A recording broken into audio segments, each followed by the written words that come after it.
Klausies, tu vakar uz tam debatēm biji aizgājusi par latviešu valodu, tur runājām tur visiem kopā. Jā, es biju aizgājusi un saprotu, es esmu par latviešu valodu sabiedrībā. Par latviešu valodu? Nē, es nevaru, vienkārši priekš kam to latviešu valodu vajag vispār. Ko tu smejies, ko tu ņirspamot te gribi? Es pilnīgi mierīgi varu iztikt bez latviešu valodas, jo tur Nē, tu nesaproti, es ļoti daudz latviešu pazīstu. Nē, es saprotu visu.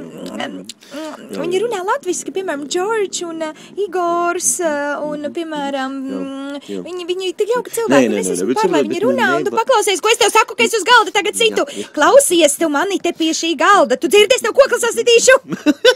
Kokli sasitīšu, nē, es nevaru. Bet klausies,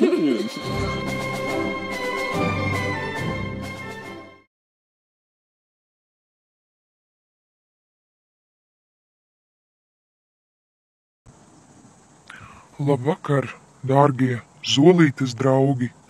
Jūs to vēl varbūt neesat pamanījuši, bet jūsu talismans, proti ceļojošais Zolītes kauss, ir pazudis. Kur viņš ir? Viņš ir pie manis. Noteikumi ir pavisam vienkārši. Pusnaktī pie Vilhelma, centrālajā galdiņā pa vidu jābūt vēsam aliņam. Tad jūsu ceļojošais kauss tiks atgriezts vietā. Attā!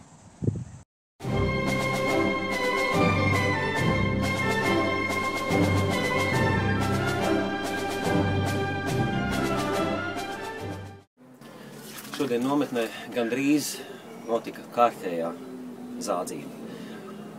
Tika mēģināts nolaupīt mūsu valsts simbolu – karogu.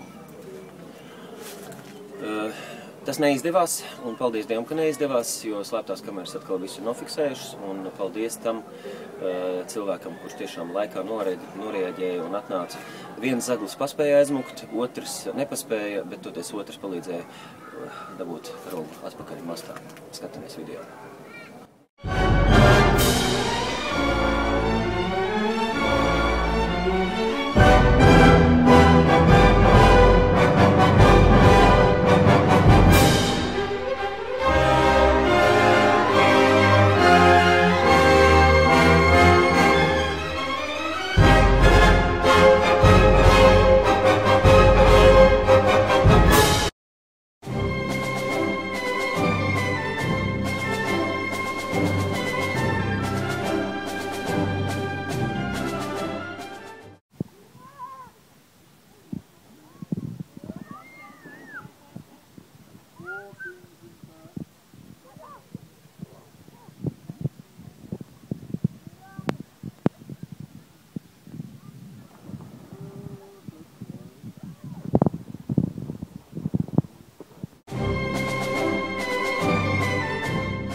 Kā jau mēs vakar noskaidrojām, klavieres ir veiksmīgi atradušās un